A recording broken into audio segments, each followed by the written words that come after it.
My name's Chris Cleary, and when I was a little bit about me, and then I'll kind of jump off in a thing. So I was asked to come out here by Nico to talk about my recent experience with Cyber Command. I just left Cyber Command not too long ago, and I had to tell Nico, I said, well, I really can't talk about Cyber Command specifically, what I did or where I was or what I did while I was there, but I could maybe talk about the military planning process in the abstract. Use some examples, and one of the things, and that's why that quote on there is, plans are nothing, planning is everything. The military, we plan and execute operations, and that's sort of our backing. That's what we do.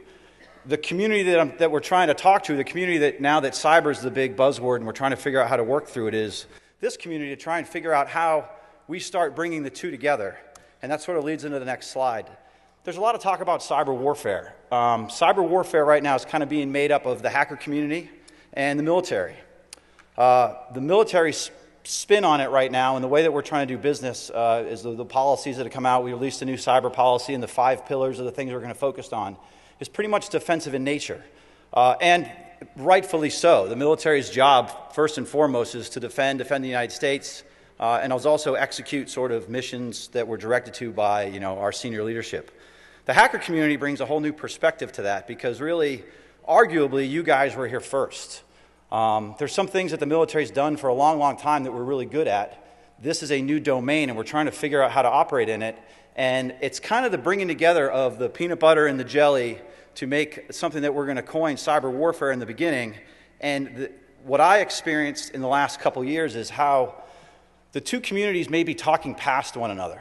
The military, we're very rigid, we're very hierarchical, we do things very linearly. The hacker community is much more dynamic, much more free thinking, and it's trying to understand, and I think when we bring these two closer together, one of two things are going to have to happen. Either the hacker community, when they want to support the operations that we do, are going to have to figure out our planning process and then understand what they do and then bring it to us, or maybe we're going to realize that the way that you guys do business and how those things will be brought to bear to support our operations, maybe we have to, in the military, come up with a new planning process, a new way of thinking through a new language, a new way of stepping through it, so that you guys can come and leverage what we do. Sure. Right, just a second. Unfortunately, yeah. Okay. Sorry. Don't leave. I need your mic. Oh. No, keep it. Good morning, everybody. Good morning. How many people here are new to DEFCON? Raise your hands. Okay. For those of you who don't know, my name is Priest. For those of you who heard this, I apologize. I'm the designated asshole for DEFCON. I'm the mean man who's going to come find you when you're fucking up. Please don't fuck up. I really don't want to see you. We like it here. This is a nice venue. We love the guys where we were before, but like I said, this is a nice venue. I really don't want to be here Sunday saying, this is why we can't have nice things. That said, he's drinking light beer. That kind of scares me. It was bought for me. I didn't buy that. Somebody brought it to me, by the way. That's a good cover story. Yeah. Good cover story. What I'm here to tell you, number one, is, like I said, please don't fuck up. Number two, we are having something called the Blood Code Drive. How many people here know what the Network Ninjas are? Or the Ninja Party? Raise your hands. Okay. For those of you who don't know, one of the most awesome parties at DEFCON is the Ninja Party. Their leader has come down with a rare blood disease. We're having a blood drive / contest today from 12 o'clock to 5 o'clock. Doesn't matter what blood type you are. If you could, please donate a pint of blood. Please be smart about it. Don't drink before. Don't drink booze after. Rehydrate yourself. Don't go run a mile or something like that after you do it. But if you can do it, it would really not only help Barcode, but it would help everybody else who needs blood. There's a picture floating around a Barcode. If you take a picture of yourself giving blood, there's a raffle going on. A couple of the prizes are, one is a skateboard signed by a lot of cool people. Two is we will take you on a behind-the-scenes tour of DEFCON. So we'll take you behind the green curtain, and you get to see the little man pulling the levers. There's nothing back there. And like I said, we would really appreciate your help. They do a lot for us. Barcode, I know him personally, he's a really cool guy, and would really help him out, and would really help a lot of other people. who need blood. So there's a picture of me floating around. I was the first guy to do it. Let's see if we can't make a good showing at the blood drive. So that's it, guys. Thanks. Sorry. No worries.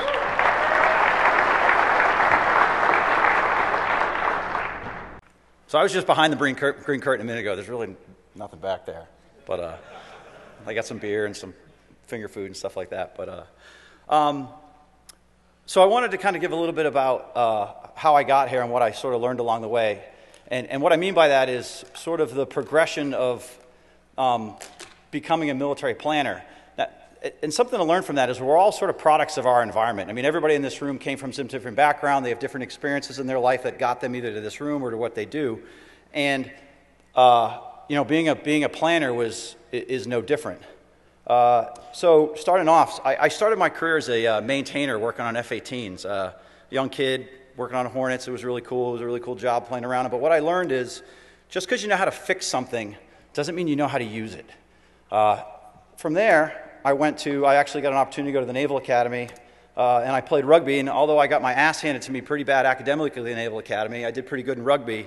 And one of the things you learn sort of at the academies is that with enough pressure, a round peg will go into a square hole. So then I went to my first ship. I was a surface warfare officer, and on my first ship I was the anti-submarine and anti-surface warfare engagement officer, which means I either put torpedoes in the water or put harpoons in other ships. And when you got there as a planner or an executor, the lesson I took away from that was even though that you're important to the mission, you don't necessarily know what the guy to the left and the guy to the right are doing, but you do know that if they don't do their jobs, you can't do yours. From there, I was the officer in charge of a landing craft detachment, worked with the Marines quite a bit, which is an experience all in itself. And I always said that landing craft that a lot of people didn't even know we still have, because it was sort of a World War II era kind of thing. The good thing there was it was sort of like I always tell everybody it was an 18-month episode of McHale's Navy. It was the most fun I ever had. It was kind of like we were like pirates. We got to cruise around and just do goofy stuff with very little adult supervision. But working with the Marines, I found very, very painfully that when they say things are going to happen, it happens, and they happen to the minute. So the whole idea of being able to give in a set of orders and execute on a timeline is critically important to them, because if you don't, people die. Landing craft in particular, and the whole idea is you hit a beach as rounds are coming down, and you have to be there to the minute the rounds stop landing so the Marines have a safe environment to run onto the beach. From there, I actually lateral transferred into the intelligence community. I went to the Office of Naval Intelligence for my first tour, and the idea was they were trying to, this is what started my technical background. They were trying to take intelligence officers, make us a little more cyber savvy, and then push us out into the environment. So when I showed up and I learned I was going to be doing this job sort of cold, the network, the guy I was going to be working for in the IT division said, hey, you know, the Office of Naval Intelligence is a brand new building. We have the largest ATM network in the country. And I walked in and I said, I only saw the one ATM in the lobby when I came in here. And the guy literally turned and looked at me and he rolled his eyes and he was like, holy crap, are you kidding me? This is the guy who's going to be defending our networks. So they pumped just dollar into, I mean, I went to like every SANS class there was, and these hacker courses, it just went completely over my head. But the idea was to learn how to speak the language, not necessarily be a keyboard operator, but just understand the environment. And as an officer, be able to take what you guys are doing, the IT professionals are doing, and sort of translate it to leadership, be the intermediary there. From there, because the market was so good, I ended up jumping out. I was in DC at the time and went to the private sector. I went to go work for Sparta, and I learned that being a defense contractor is a much, much different world than being a military officer or in the government for that matter. Their priorities are different. You know, at the end of the day, they're in it to make money, and that's kind of the game you got to play. This was around the 06 time frame came around, and the surge was getting to happen, and as I was still a reservist, I mobilized, and I went to the Joint Special Operations Command, and everybody knows what those guys do now. Courtesy of, us putting bin Laden in the ground. But there were some things that I learned there. The JSOC community was a really, really cool community, and I always said it was sort of being an outsider coming into it. It was sort of like being the water boy on a Super Bowl team. You know, you got to be on the sideline, you got to see things, but you weren't going home with any of the cheerleaders after the game, and, you didn't get the ring. So you didn't get any of the credit. But also in that community, as an outsider, coming to the inside, even as help, you realize that there were communities within communities that you necessarily weren't a part of, which sort of leads me. So from there, I went back to the defense world. And then about 2+ years ago, I got mobilized again to go to U.S. Cyber Command. And what I realized as a planner there that my background with all those different experiences really set me up pretty well. The most important one was being an outsider and insider community. You know, what they do there, especially the people that support us, is still very much a clique, and you're not always necessarily allowed into that clique. Like I said, I just got back from Iraq too long ago, and you know, I feel a little more nervous in this room than I did when I was over there. But somebody in the audience would say, "Oh, Chris, you just got back. It got so much worse after you left. I don't know what you're talking about." But we were coining this kind of thing, and when I say one of these things is not like the other, as we're out there doing operations, I read Rod Beckstrom's book, The Starfish and the Spider, and he talked about, you know, the whole decentralized thing, and we're trying to put it in a different context. And we would start kicking around this idea of sort of the deer hunter and the sniper, especially, and I think it relates to this community pretty well. So deer hunters and snipers have some things in common, and for the most part, that's the weapon system they use. You can find a rifle, the exact same rifle that a Marine sniper would use, the M40, such and such, 380 caliber, so many grain bullet, and you could probably find a lot of deer hunters that are as good, maybe better at sometimes with that weapon system from hitting a target.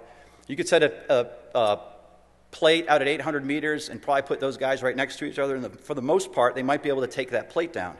So in the execution of the tool, the execution of the weapon system, there might not be a lot of differences there.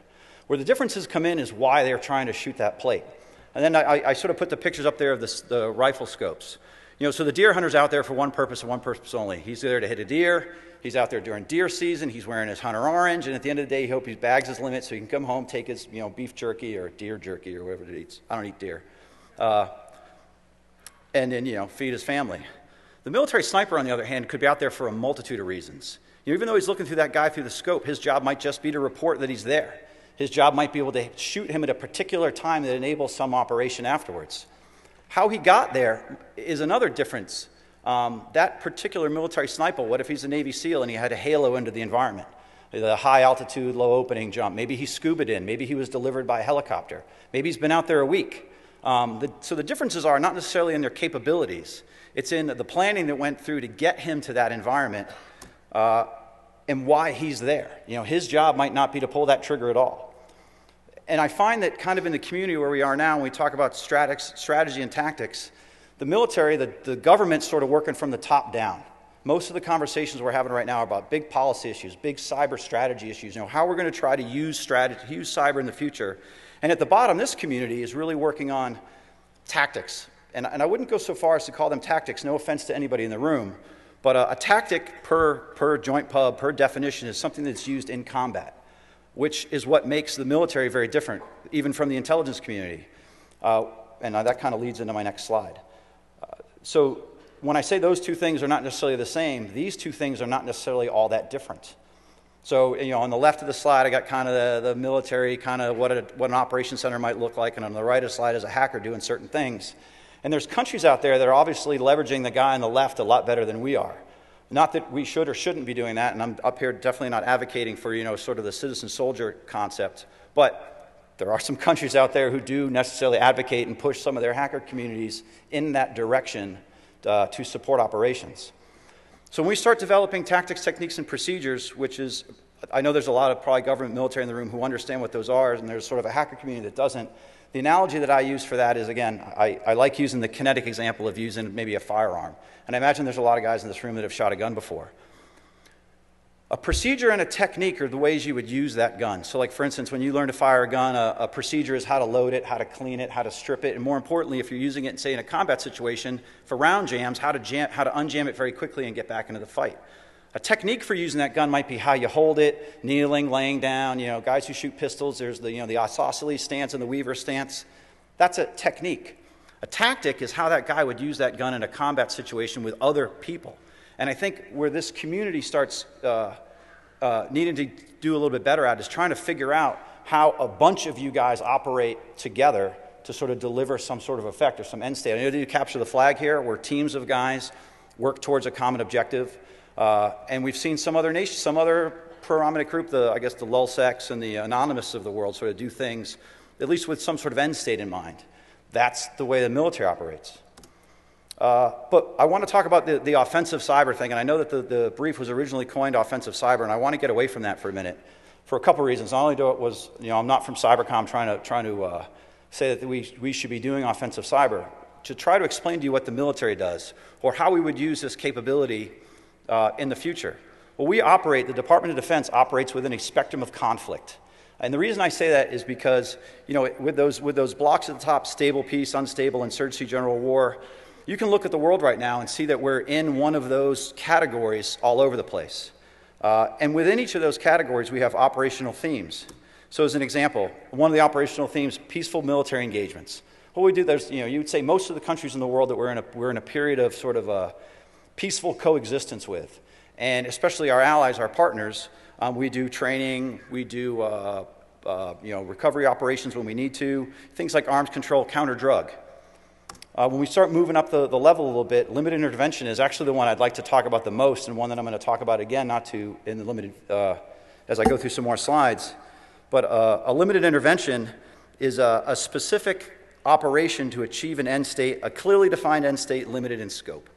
Sort of those examples there, you know, a NEO is a non-combat evacuation operation. The Marines do those all the time. Go into an environment, maybe it's breaking down, you got to get some American citizens out of there, how are they going to do it? Strikes and raids. Strikes and raids, I think we're beginning to see now, and we might see more of. And as we start thinking through this might be how we classify these kinds of operations. I got a slide coming up in a little bit where I talk about STUXNET just as an example. But I would classify that as a strike or a raid for whoever did it, however it was done with a limited scope to achieve a certain objective and then kind of end the operation. Peace operations, kind of self-explanatory. There's lots of reasons we're in peace operations. Irregular warfare.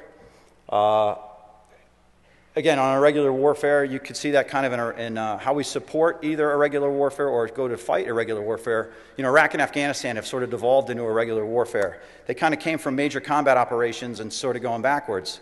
And in the spectrum of conflict, the military's goal is, as we plan operations to execute through that spectrum of conflict, is to take it from the right of that spectrum and bring it to the left. We're there to take violent actions and bring them, and hopefully by the time we leave, we're in a period of stable peace, or at least we've left it better than we found it. I'm sure we could have a lot of arguments about the things that we're doing now, and if we're going to leave places better than we found them, but that's the idea. That's our intent. That's why we're going there. So within the whole spectrum of conflicts, you got the elements. Now, I know this is kind of an eye chart, and I apologize for that, and this is mostly for the people afterwards who want to go through the slides and read through them a little bit more. But within any of those operations I just showed you on the last slide, the kind of things that we would do there are represented here. So that, you know, we have offensive, defensive, stability, and civil support operations. Now, how you weight those, again going back to that last slide, is what kind of makes that operation that operation. You know, obviously, to the right of the slide, in major combat operations, offensive things are the main reason we're there. You're there to, you know, we're the Department of Defense, and I used to get into this argument with some of the other partner agencies we work for, and they'd look at us and they'd say, man, you military guys, all you want to do is break things. And I'd stand up there in my uniform and I'd go, yeah, that's what we do. We break things. You know, you don't ask an F-18 pilot to drop picnic baskets in another country. He has kinetic weapons. He drops bombs and JDAMs and, you know, shoots down airplanes. That's what he does. That is his domain, and his whole job is to get better at that. The idea was, so when we get into information operations, and, you know, CNO being one of the pillars of information operations, military planners, the guys who are going to plan in that environment, are thinking through how to support these kind of spectrum of conflict with a different, you know, operational themes. And when we're going to achieve some commander's end state in there, we're going to do things that leverage both offensive, defensive, stability, and civil support. So I guess what I'm trying to get people in this audience away from, or I wish the media would get away from this, is that as the cyber capabilities start to evolve, they're not just there for offensive reasons. We do those for a lot of different reasons. And now I'm going to break down some examples. You know, SCHRIEVER WARGAME. SCHRIEVER WARGAME is something that started a couple years ago. I participated in it last year. It's out here actually in Las Vegas, Nevada, which is a space/cyberspace war game where we get together with a lot of inter-service partners, a lot of multi-agencies, and multi-nations to come up with a war game, space, cyberspace, kind of all work through it, trying to leverage each other's capabilities to achieve some kind of end state, learn things about it. But, you know, it's done under the context of peaceful military engagement and, for the most part, with stability in mind. Here's the STUXNET thing I want to talk about. And again, not knowing anything about STUXNET other than what I've read in the media, what you could argue is there's somebody pissed off at the Iranians. And for whatever reason, they're concerned about a particular capability that they had. And they came up, and in my mind, I'd call it a strike because it was limited scope. It was designed specifically with one thing in mind, and that was to degrade the Iranian weapons program with no particular follow-on action, or at least none that we've seen to date. But once it was executed and you could say completed, it was over. You know, like I said, to date we've seen no follow-on action. But under the scope of limited intervention, it was something that whoever did it decided to do. Russia versus Georgia, we talk about this one all the time. And this is the first time when everybody wants to go to call cyber warfare. Oh, we saw the Russians do cyber warfare against the Georgia, Estonia, and one other country at the different times, different periods. But when you look at that, the actual cyber attack, most people in this room would say, well, it was a denial of service attack against some government websites. Big deal. Well, yeah, but if you look through it in the context of whatever military planner put that together, what it was done to enable some other action. It was done to get the Georgians to turn their head for a minute and say, why is my banking system going down? And whoa, where'd that tank come from? So when we talk about information operations, for the most part, information operations are done to enable other things. They're not done with the effect that we deliver there, whatever it is. And when you talk about information operations, there's 5 pillars: MILDEC, PSYOP, computer network operations, OPSEC, and one other. Somebody help me. I'm sure somebody in the room knows what the 5th one is. It's escaping me right now. That's why we're there. That's why we do it. All right, so this next slide, before I hit the slide key, I'll take a sip here to calm my nerves. So before I hit the next slide, I got to kind of intro the next slide for a minute. So talking about the military planning process is, again, why I came. I want to kind of walk you through that and just get an understanding of what I'll call it the ass pain that military planners go through, because it is not easy. It is very painful. You get beat up quite a bit, and it's way harder than executing, and that's not to insult anybody who works on a keystroke on the other end of it, but it's the thing that it's the longest pole in the tent, and if it's not done right, it's how things get effed up. And we've seen good examples of operations, we've seen bad examples of operations, but it's the planning that makes that possible. So I wanted to walk you through an example, and because I couldn't really talk to a real-world example, I have to talk to this one. Okay, so pause for effect. All right. So Live Free, Die Hard. First of all, I love this movie. I know when it first came out a couple years ago, it was, oh my God, the hacker. It was, look what they can do. Look how effed up things are. And that was the first context of looking at that movie, looking at it through the lens of only a cyber attack on the United States. But when you start breaking it down, and I start talking about, did Hollywood do their homework? And once I became a planner and started thinking it through another context, if you take the cyber side away from it and you think of it just how that guy executed that operation, it kind of makes for a nice case study. So first of all, the movie was based on an article, Farewell to Arms, written by this guy, John Carlin, who basically wrote an article talking about the vulnerabilities of our critical infrastructure. And it was written like 10 years ago. So it was kind of, not I'm saying it wasn't ahead of its time, but it was written before critical infrastructure was really on everybody's lips. The movie itself, focused on the execution. It was this Thomas Gabriel, the bad guy, who went in and was taking down our infrastructure and, the fire sale, all this other stuff. But when you really look through the movie, in my mind, it was a very well-executed information operations campaign to achieve some end state. Now, of course, Bruce Willis gets involved. He fucks everything up and takes down the bad guy. But had Bruce Willis not been in the movie, this guy would have pulled off what he did. And if you looked at how he sequenced his operation, he actually did it in a pretty good way. And again, please take the technical things that he did off the table. Let's just for a minute say that the technical side of the operation were possible. He sequenced them in such a way that he really, they kind of pulled it off. So I say part of a bigger plan, and I almost wish there could be a Live Free, Die Hard prequel. I mean, nobody would go see it. There'd be a handful of people that would go see it. But it would be the kind of the recruiting of Thomas Gabriel to pull off this operation against the United States. Because everybody's seen the movie, right? I can't imagine there's anybody who hasn't seen the movie. All right, good. I didn't want to have to explain the movie. But in the beginning, after you find out who Thomas Gabriel is, basically you find out he's a disgruntled government employee who tried to show the government how screwed up our security was, and of course he's blackballed and thrown into the wild. And then all of a sudden he's executing this operation. And I'm like, holy shit, where'd he get all that stuff? Where'd he get that truck? Where'd he get those helicopters? Where did those French ninjas come from? That guy had to have some bank. He had to have some funding.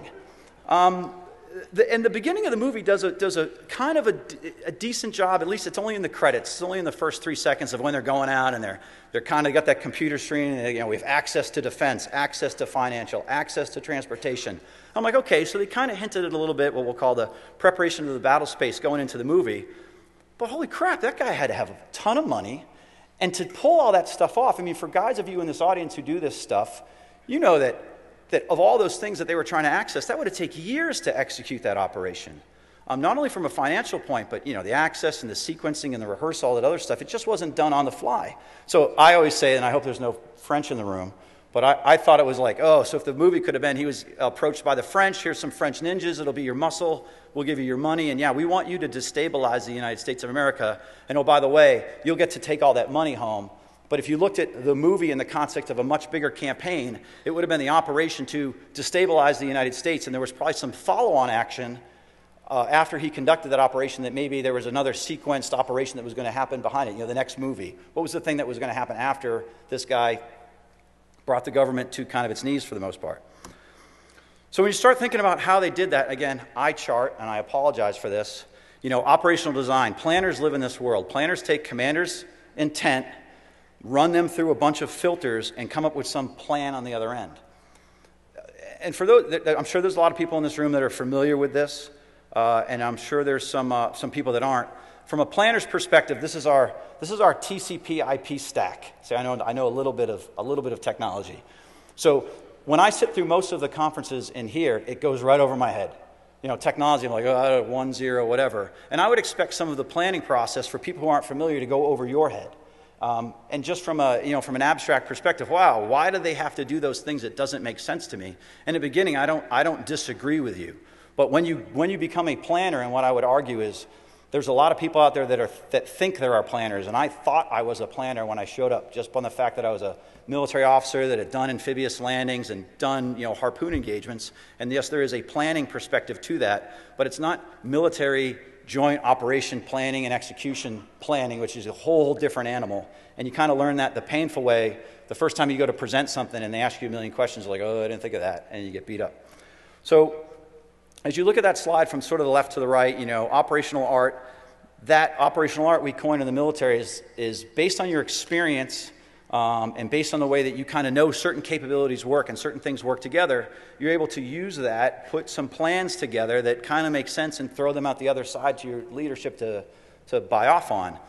One of the things that we're finding out in cyber is it's difficult for us military planners to understand this new capability, which is why it becomes painful at times.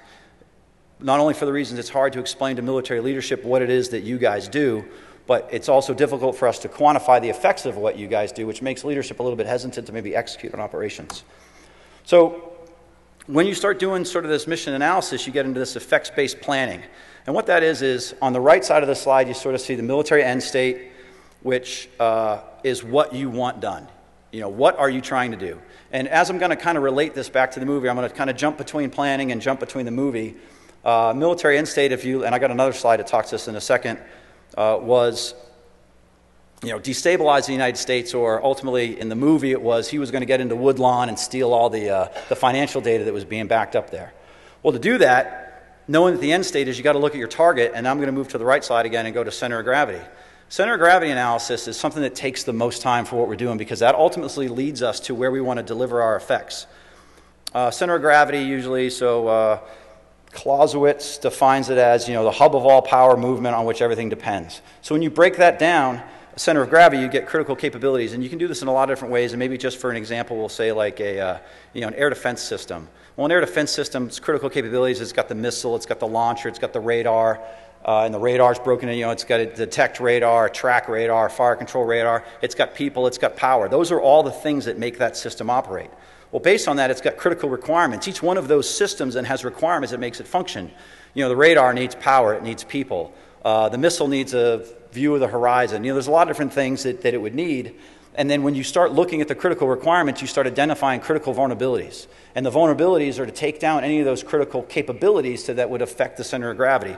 So an example of, the radar. If I can destroy the tracking radar because it's physically located somewhere, which again makes it vulnerable to attack, I'm able to take the the weapon system offline and I maybe never had to hit the missile or never had to go out to the people. Or if I can keep the people from getting to the site to operate it, well, then the site can't operate. So there's a lot of different ways we think through that. But as we start piecing it together, when we've identified our critical vulnerabilities, those become our objectives. Those become the things that we're trying to target, the things we're trying to deliver our effects to.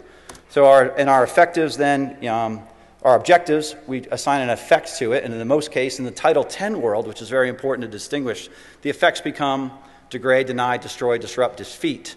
And that's the way, we're there to break it or deliver an effect to again, degrade its ability to operate. And that effect will then become a task. Hey, your task is to deliver this kind of capability against this target to degrade this thing. And it's kind of you get into an OODA loop where one continues to support the other. Which leads us into the joint operations planning process. For those in the room who are familiar, who have participated in it, you realize just how painful this is. This is, for a planner, a lot of sleepless nights, a lot of getting yelled at by very senior people, and a lot of hair pulling out to junior people to get them to try to understand what you're doing. Bringing a lot of people to the table to kind of for common purpose. And again, the thing to understand from the hacker community is this is very linear. You get some commander that says, I need you to do X. And then you take that task you've been given, and you go into a mission analysis phase, and you all sit down with the guys at your pay grade, and you're like, holy crap, how are we going to do this? And you start thinking of all the different things you need to execute. And then once you have some of your facts, and I got some slides that talk about this in detail, develop COAs, you war game it out, and obviously something gets approved, but not all the time executed, which is the other thing to understand. Even planners plan. We plan all the time. That's all we do. I mean, there's somebody somewhere right now probably planning to invade Canada because they've got nothing better to do, but that's what we do.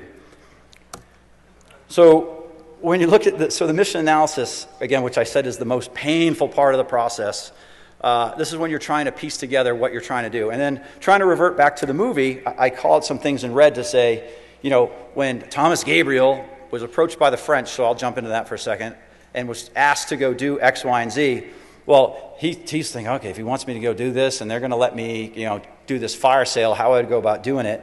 And he came up with some implied and essential tasks.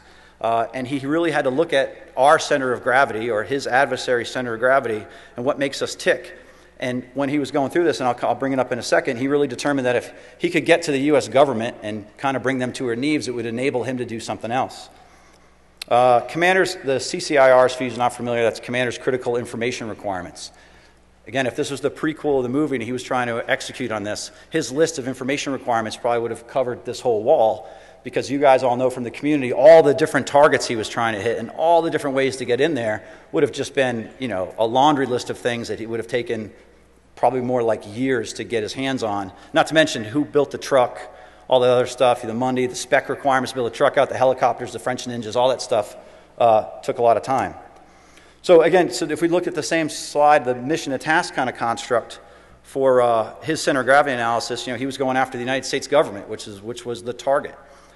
Our capabilities there, banking, law enforcement, first responders, all the things that make a government function. The critical requirements to that are, so you got finance, you got banks, you got communications, you got telecoms. So you can see the things on the slide. And then the critical vulnerabilities, what he was going after, because there were so many different targets, I just kind of sum up here. There were, obviously physical vulnerabilities he was going after, technical vulnerabilities, and it's sometimes procedural vulnerabilities. Things that he could initiate that just through procedure drove his target to do something, and I have a slide that lays that out in a second.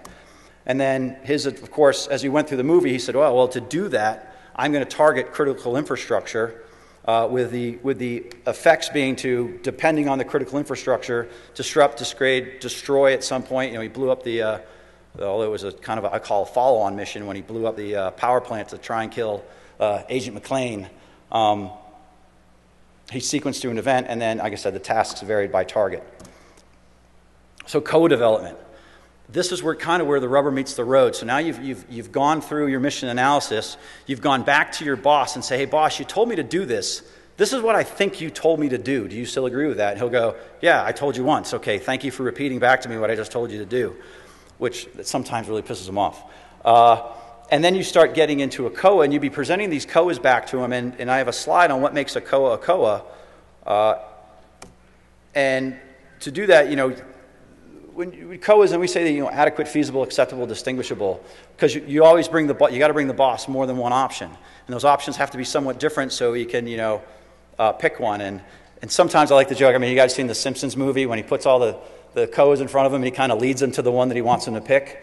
That's kind of done too, because you'll say, hey, sir, these are all your COAs, but this is really the one we think you should go with. And, you know, you paid us to do this job, and we think we're somewhat smarter than you.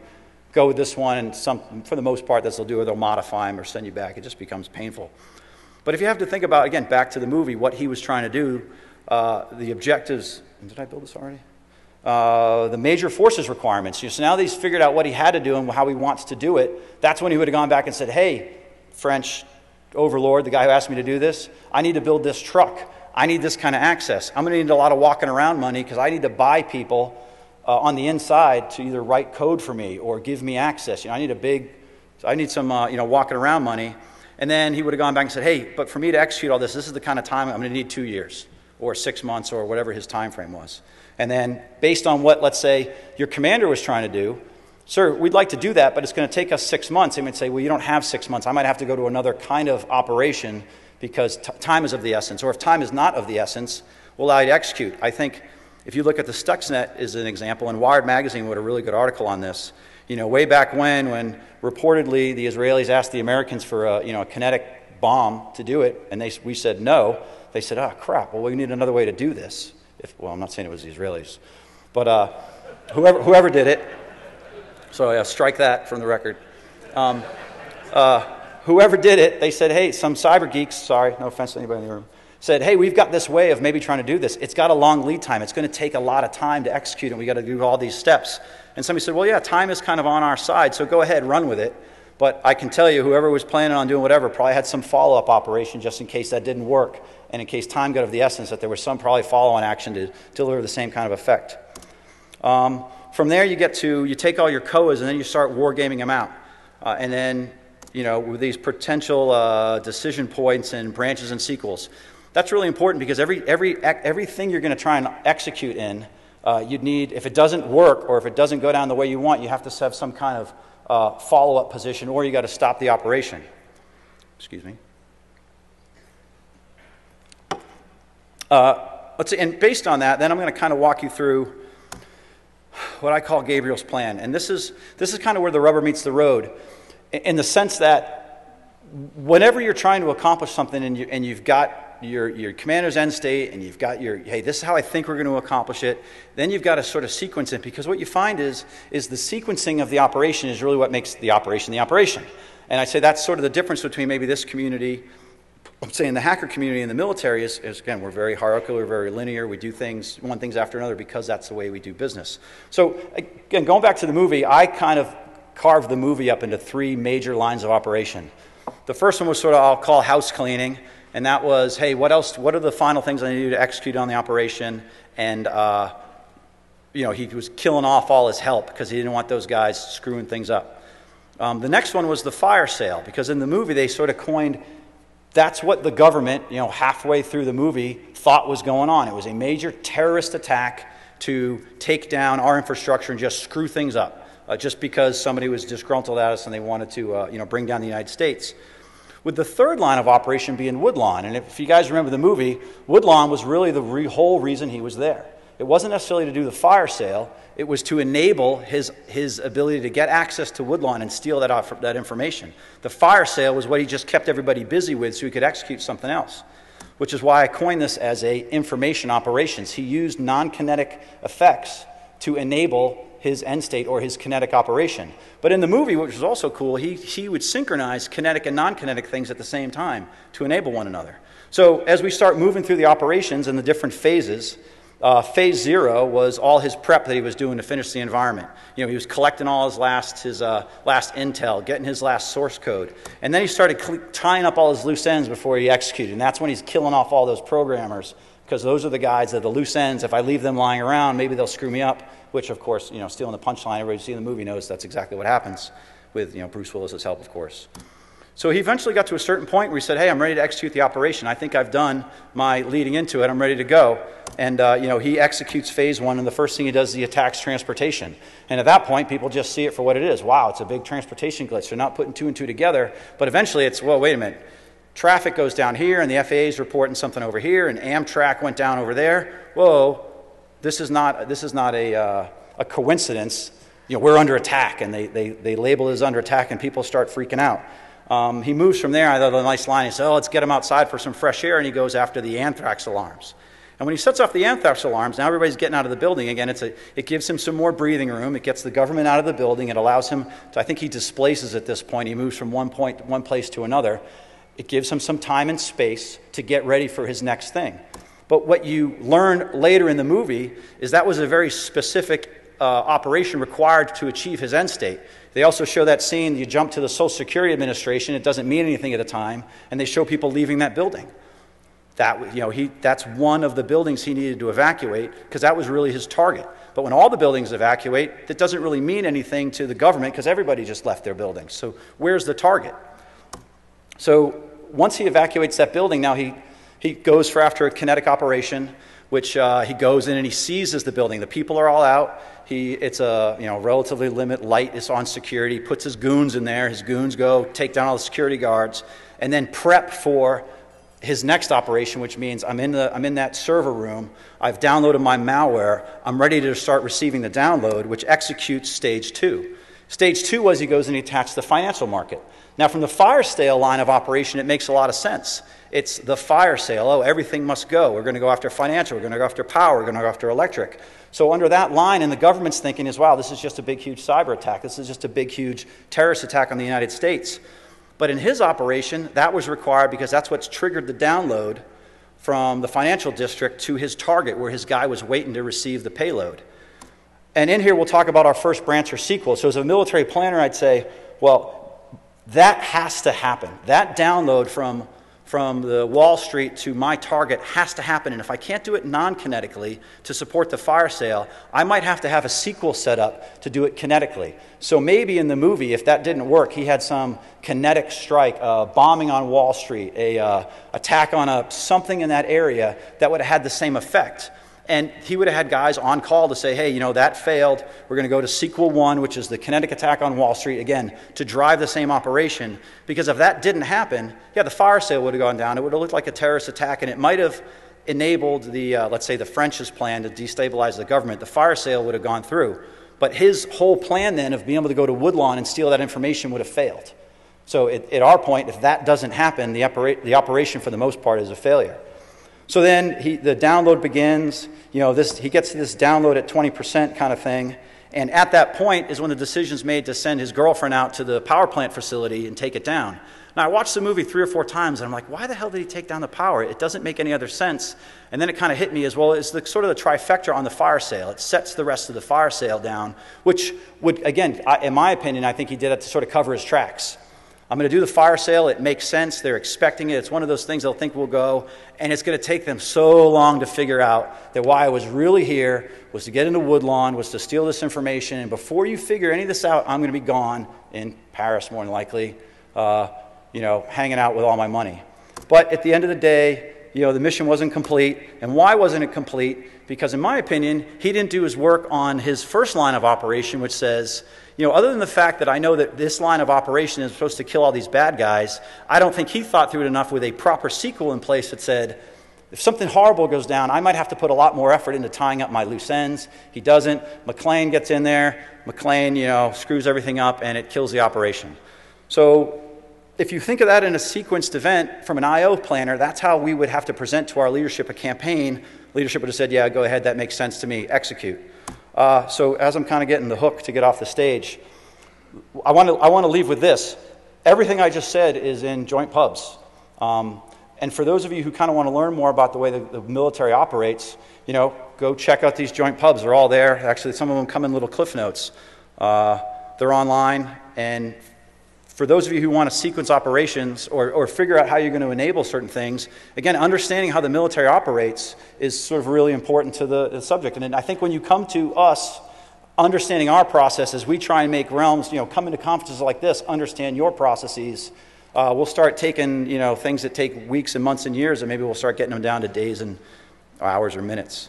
And with that, that's the end of my talk. I hope you guys liked it, and I guess I'll be across the hall for questions.